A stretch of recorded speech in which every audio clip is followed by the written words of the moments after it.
अलीगंज नगर में मोहल्ला गंगा दरवाजा पुलिया के पास पधारी गई अष्ट धातु की भगवान श्री गणेश की मूर्ति ढोल नगाड़ों के साथ विधि विधान और पूजा हवन के बाद स्थापित की गई। मूर्ति 7 सितंबर दिन शनिवार से प्रतिदिन सुबह 8 बजे से सायं 7 बजे तक गणेश वंदना और आरती की जाती है। आरती के पश्चात प्रसाद का वितरण होता है। 11वें दिन तक धार्मिक कार्यक्रम चलते हैं। श्री गणेश महोत्सव समिति के इस बार कई नए बदलाव किए गए, जिसमें इस वर्ष से मूर्ति का विसर्जन नहीं किया जाएगा। इस विषय पर जब हमारी बात समिति के मुख्य पुजारी पंडित राहुल अवस्थी से हुई तो उन्होंने बताया कि विसर्जन की प्रथा महाराष्ट्र से प्रारंभ हुई। उन्होंने बताया कि एक समय जब महाराष्ट्र में सूखा पड़ा था, उस समय भगवान श्री गणेश विष्णु का विनाश करने वहां गए थे। भारी मात्रा में बारिश हुई और उन्होंने वहां के लोगों को विघ्न हर लिया।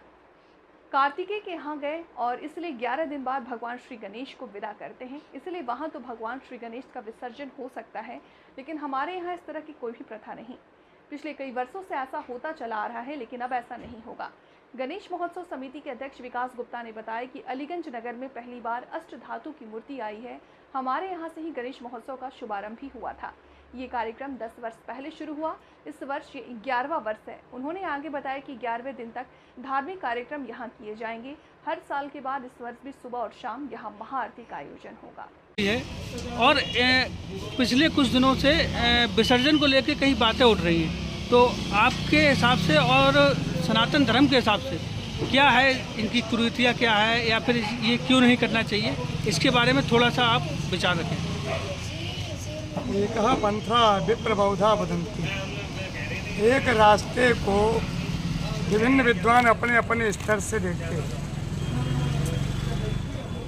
महाराष्ट्र से इसका प्रचलन हुआ। जब महाराष्ट्र में जलाभाव हुआ, यानी सूखा पड़ा, यानी जल की आपूर्ति नहीं हो पाई, उसमें विघ्न विनाशक, यानी जिसके नाम लेने मात्र से समस्त विघ्न बाधाएं समाप्त हो जाती हैं।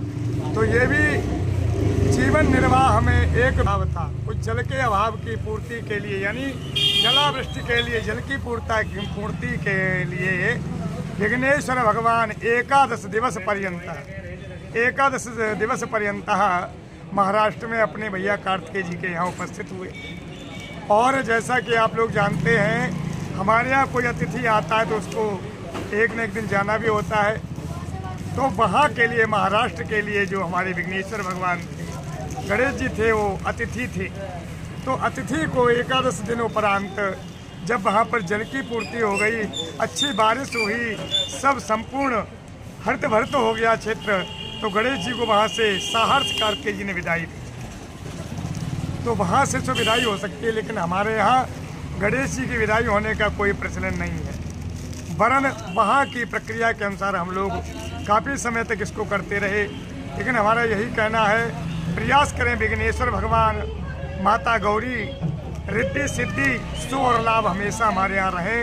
इसके लिए हम लोग प्रयास करें कि भगवान गणेश के विग्रह को लाएं तो, मगर उनका विसर्जन न करें, अति उत्तम रहेगा। प्रतिष्ठा का समय जैसा कि आप लोगों को बताया जाए, अभिजित मुहूर्त रखा गया है, जिसका समय विभिन्न स्थानों के अनुसार स्टैंडर्ड समय जो है उसमें थोड़ा न्यूनाधिकता हो सकती है। वरन 10:51 से लेकर के और 1:05 तक गणेश जी महाराज की चल प्रतिष्ठा का आयोजन रखा जाएगा, जिसमें कि भगवान विघ्नेश्वर के 16